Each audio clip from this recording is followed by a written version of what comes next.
Bulletin में सबसे पहले अलार्मिंग सूरत हाल। कल 42, आज कोरोना से 44 अमवात हुई। 24 घंटे में मजीद 3667 केसेस रिपोर्ट हुए। अमवात की मजमूई तादाद 13843 हो गई। NCOC की जानिब से ये बताया जा रहा है कि फाल केसेस की तादाद 31107 हो गई है, जबकि मुल्क में कोरोना केसेस की मजमूई तादाद 6,26,000 हो गई है। मुल्क में 24 घंटों में कोरोना के 41,960 टेस्ट किए गए, जबकि NCOC का ये भी बताना है कि मुल्क में कोरोना से सेहतयाब अफराद की तादाद 5,81,852 हो गई है।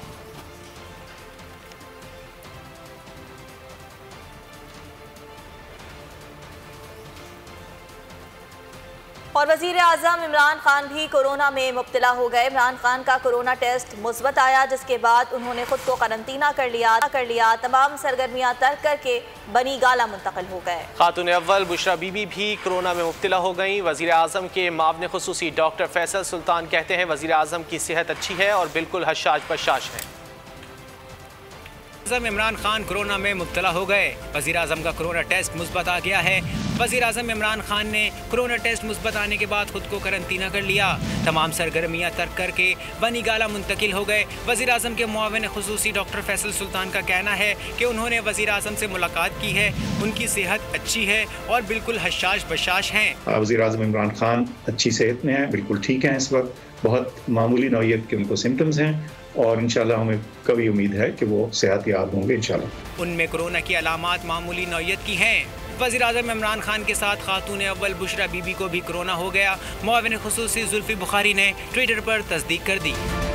मावने खुसूसी बराए सेहत डॉक्टर फैसल सुल्तान ने तस्दीक की तो 2 रोज़ कबल इमरान खान को लगाई जाने वाली वैक्सीन पर सवाल उठने लगे, जिस पर तर्जुमान वजारत सेहत का बयान सामने आ गया। कहा एंटीबॉडीज बनने में वक्त दरकार होता है। वज़ीर आज़म को इन्फेक्शन कोरोना वैक्सीन लगवाने से पहले था।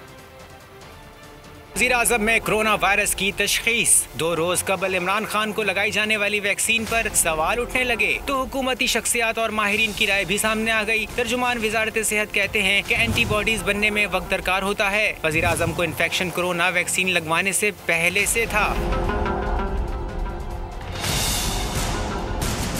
वफाकी वजीर असद उमर बोले कि इमरान खान वैक्सीन लगने से पहले इन्फेक्शन का शिकार हो चुके थे। कराची के इंडस अस्पताल के सरबराह डॉक्टर अब्दुल बारी ने कोरोना वैक्सीन की अफादियत पर उठने वाले सवालात को मुस्तरद कर दिया। कहा कि वैक्सीन लगने से पहले किसी को कोरोना होना नॉर्मल बात है। वजीर आज़म का यकीनन 5 से 7 रोज कबल कोरोना का एक्सपोजर हुआ होगा। जबकि Pakistan institute of medical sciences के माहिरीन वबाया इमराज डॉक्टर नसीम अख्तर कहती हैं कि वैक्सीन लगाने के कम अज कम 2 हफ्ते बाद इंसानी जिस्म में एंटीबॉडीज पैदा होना शुरू हो जाती हैं। अब वज़ीर आज़म इमरान खान को दोबारा वैक्सीन उनकी सेहतयाबी के बाद ही लगाई जा सकेगी। वज़ीर आज़म इमरान खान कोरोना का शिकार हुए तो दुनिया भर से तहनीती पैगामात का तांता बन गया। अमेरिका, फ्रांस और बेल्जियम ने नेक ख्वाहिशात का इजहार किया। चीन, बरतानिया, तुर्की समेत दीगर ममालिक ने भी जल्द सेहतयाबी के लिए दुआ की। भारतीय मनसब ने भी नेक ख्वाहिशात का इजहार किया। वज़ीर आज़म कोरोना में मुब्तला, तहनीती पैगामात का तांता बन गया। भारतीय वज़ीर आज़म नरेंद्र मोदी ने इमरान खान की सेहतयाबी के लिए दुआ की। अमरीकी सफारत खाने ने इमरान खान के लिए नेक ख्वाहिशात का इजहार किया। चीन, तुर्की और स्विस सफरा ने जल्द सेहतयाबी के लिए दुआ की। बरतानिया, जर्मनी और यूरोपियन यूनियन के सफीरों ने तहनीती पैगामात इरसाल किए। ऑस्ट्रेलिया, फ्रांस और बेल्जियम ने भी वज़ीर आज़म के लिए नेक ख्वाहिशात का इजहार किया। वज़ीर आज़म इमरान खान कोरोना में मुब्तला हो गए। इमरान खान ने कोरोना टेस्ट मुस्बत आने के बाद खुद को करंतना कर लिया। वज़ीर आज़म की सेहत पर अवाम में तशवीश की लहर दौड़ गई। सोशल मीडिया पर टॉप ट्रेंड बन गया। सियासी शख्सियात के अलावा क्रिकेटर्स की जानिब से भी वज़ीर आज़म की सेहत के लिए नेक ख्वाहिशात का इजहार किया गया और उनकी जल्द सेहतयाबी के लिए दुआ की गई। वर्ल्ड कप के फातेह कप्तान वज़ीर आज़म इमरान खान कोरोना में मुब्तला हो गए। उनकी बीमारी पर क्रिकेटर्स की जानिब से नेक ख्वाहिशात के पैगामात सोशल मीडिया की जीनत बनने लगे। पेशावर ज़ल्मी के कोच और world class cricketer Darren Sammy ने कहा, आप जल्द सेहतयाब होंगे, आप एक ज़बरदस्त फाइटर हैं। शुएब मलिक ने अपने पैगाम में कहा कि आप जल्द सेहतयाब होंगे, पूरी कौम आपकी सेहतयाबी के लिए दुआ गो है। मशहूर कमेंटेटर और साबिक क्रिकेटर रमीज़ राजा ने कहा कि आप फाइटर हैं, आपके लिए ढेरों दुआएं। बूम बूम आफरीदी ने पैगाम दिया कि आपकी जल्द सेहतयाबी के लिए दुआ गो हूँ। ये इस बात की तरफ इशारा है कि हर कोई इस वबा का शिकार हो सकता है। शुएब अख्तर ने ट्वीट किया कि वज़ीर आज़म साहब आपकी जल्द सेहतयाबी के लिए दुआ गो हूँ। वज़ीर आज़म इमरान खान कोरोना का शिकार, घर पर करंतना हो गए। ट्विटर सार्फिन, वजीर आजम की जल्द सेहतयाबी के लिए दुआ को है। ट्विटर पर इमरान खान टॉप ट्रेंड बन गया। आजम का कोरोना टेस्ट मुस्बत आने पर सोशल मीडिया पर तहलका मच गया। ट्विटर सारिफीन इमरान खान की जल्द सेहतयाबी के लिए दुआ गो। ट्विटर पर इमरान खान ट्रेंड करने लगा। एक सारिफ ने लिखा, इमरान खान बहुत बहादुर इंसान है, आप कभी कोई जंग नहीं हारे, इस बार भी अपने आप को मजबूत रखें। किसी ने इमरान खान की तस्वीर शेयर करते हुए ट्वीट किया, मेरे कायद और कश्मीर के सफ़ीर के लिए दुआ करें। किसी ने लिखा, इमरान खान अल्लाह का तोहफा है, अल्लाह ताला इमरान खान की हिफाजत करे और शिफा दे। एक सारिफ ने ट्वीट किया, इमरान खान जल्द ठीक हो जाएं, कौम को आपकी ज़रूरत है। और कोरोना की मौजूदा सूरत हाल पर बात करेंगे। हमारे साथ मौजूद हैं डॉक्टर फलक कादिर। फलक, बहुत शुक्रिया आपके वक्त का। सबसे पहले आपसे ये जानना चाहेंगे कि कल जब ये खबर सामने आई कि वज़ीर आज़म इमरान खान ने वैक्सीनेशन करवाई थी, उसके बाद उनका कोरोना टेस्ट मुस्बत आ गया है, तो एक बेसिक क्वेश्चन लोगों में ये है कि वैक्सीनेशन के बाद कोरोना टेस्ट उनका मुस्बत कैसे आ गया? तो इस चीज़ को ज़रा सा वाज़े कर दीजिएगा कि एंटीबॉडीज़ बनने में कितना वक्त लगता है और वैक्सीनेशन कितनी महफूज है? फर्स्ट डोज लगती है, उसके बाद बूस्टर डोज भी लग रही होती है। तो इनिशियली जब आप लगा रहे हैं, जैसे साहब को एक बार फिर डॉक्टर फलक कादिर हमारे साथ मौजूद हैं, उनसे बात कर लेते हैं। डॉक्टर फलक, आप अपनी बात को कंटिन्यू कीजिएगा। जी बिल्कुल, आपका सवाल ये था कि वज़ीर आज़म साहब को एक वैक्सीन का डोज लग चुका है पर फिर भी उनको जो है वो कोविड हो चुका है। उसकी वजूहत देखिए ये है कि कोविड के मरहला होते हैं, वैक्सीनेशन के मरहलात होते हैं।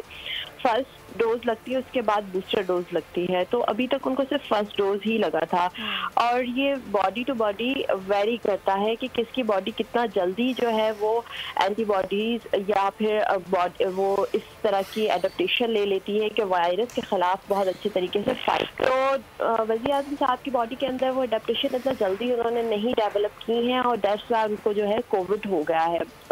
इस तरह हर किसी की बॉडी के साथ नहीं होगा, बहुत सारे ऐसे लोग भी होंगे जिनको वैक्सीन लगेगी, फर्स्ट डोज पर ही उनकी बॉडी जो है वो रिस्पॉन्स कर जाएगी और अगर वायरस उनके खिलाफ अगर कोई भी वायरस उनके खिलाफ आएगा कोविड का, तो वो उस पर फाइट कर जाएंगे। सो हर किसी के लिए इस तरह नहीं हो सकता है। डॉक्टर साहिबा, अगर बात की जाए वैक्सीन के हवाले से, तो लोग अभी भी जो है वो तज़ब्ज़ुब का शिकार हैं कि वैक्सीन लगवानी चाहिए या नहीं लगवानी चाहिए। अभी तो 60 साल से ज़्यादा उम्र के अफराद को वैक्सीनेशन का अमल जारी है। आप क्या कहेंगी, आवाम को क्या पैगाम देंगी? देखिए, वैक्सीनेशन करवाना बहुत इम्पॉर्टेंट है। अब देखिए, हर चीज़ के जो है वो कुछ एडवांटेजेस होते हैं, कुछ डिसएडवांटेजेस होते हैं। वैक्सीन के बहुत माइनर से डिसएडवांटेजेस देखे गए हैं, कुछ कोई बड़ी तादाद में नहीं देखे गए हैं। तो वैक्सीन लगवाना इम्पॉर्टेंट है। इससे वैक्सीन लगाने के बाद हर्ड इम्यूनिटी भी डेवलप हो जाएगी और फिर एक इजी हो जाएगा सारे लोगों के लिए कि अगर कोविड का इन्फेक्शन स्प्रेड होता है, दूसरी बार अगर वो उतना सिवियरिटी के साथ स्प्रेड आउट नहीं होगा। ठीक है फलक, एक और चीज़ की वजाहत भी कर दीजिएगा, क्योंकि आवाम में इस तरह के सवालात आए दिन सुनाई दे रहे हैं कि वैक्सीनेशन क्यों करवाई जाएगी, वैक्सीनेशन और इलाज में क्या डिफरेंस है। वैक्सीनेशन हमें इसलिए करवानी है ताकि हम कोरोना से बच सके, या अगर कोरोना हमें अटैक करता है तो उसका जो असर है वो इतना ज़्यादा ना हो। इस चीज़ को भी थोड़ा सा वाजे कर दीजिएगा। बहुत अच्छा आपका सवाल है। देखिए, एक होता है प्रिवेंशन और एक होता है treatment. Vaccine is the prevention. आप बॉडी के अंदर ऑलरेडी कुव्वत मुदाफ़ियत को बढ़ा रहे हैं बाय वैक्सीनेशन।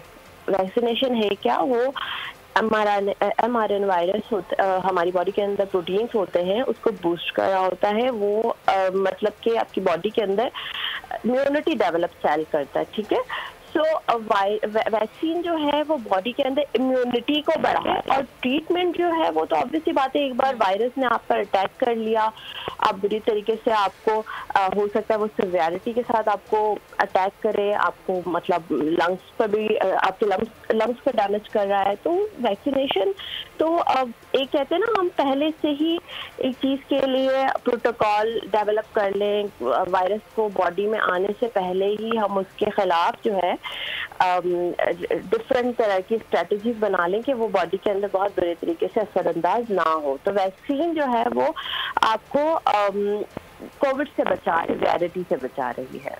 ठीक है, बहुत शुक्रिया डॉक्टर फरकादे साहिबा, आपने वक्त निकाला और इस हवाले से बात की। आगे बढ़ें और आपको ये बताएं कि तंबाकू नोशी छोड़िए, जिंदगी से खुशियों का नाता जोड़िए। सिगरेट आपका सुकून तबाह कर देगी, लेकिन छोड़ने पर जहनी सेहत जबरदस्त हो जाएगी। ताज़ा तहकीक यही कहती है और इसी हवाले से बात करेंगे। डॉक्टर काशिफ मिर्जा हमारे साथ मौजूद हैं। डॉक्टर साहब, आपने भी रिपोर्ट देखी होगी, इस ताज़ा तहकीक के बारे में आप क्या कहेंगे? Thank you very much. बोलने का एक बहुत शुक्रगुजार।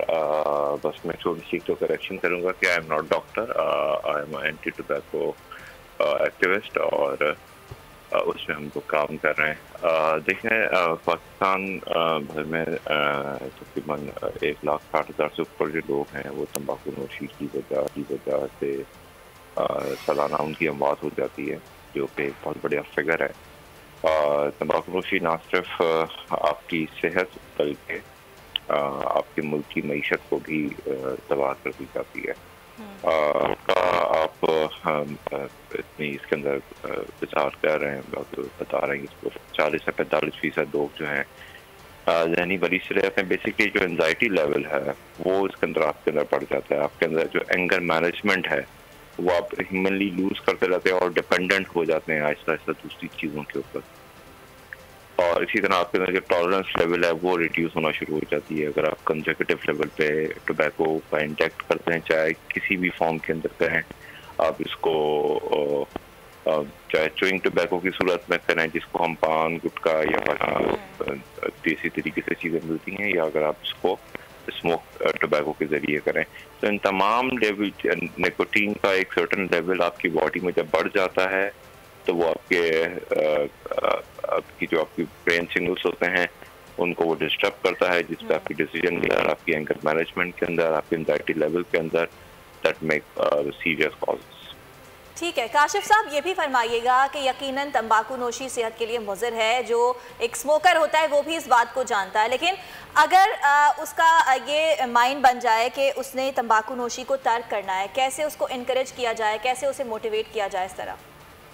ये आपने बहुत अच्छी बात की है कि हमारे यहाँ जिस तरह अक्सर जाने से दिखावा होता है कि नफरत जो है वो जुर्म से है, मुजरिम से नहीं। इसी तरीके से अगर कोई बंदा तंबाकू नोशी कर रहा है तो हम उस बंदे की उस अमल से ज़रूर डिसएग्री करें और उसको हम लोग लेकिन उसकी पर्सनैलिटी को आप आइसोलेट ना करें। बेसिकली ये होगा कि रियासत की खुद की जिम्मेदारी है कि इस तरह के सेंटर, रिहेबिलिटेशन सेंटर्स बनाए मुख्तलिफ सरकारी अस्पतालों के अंदर, BHUs के अंदर, ताकि वहाँ पे लोगों को मिल सके, ताकि वो सिगरेट नोशी की आदत से बच सकें।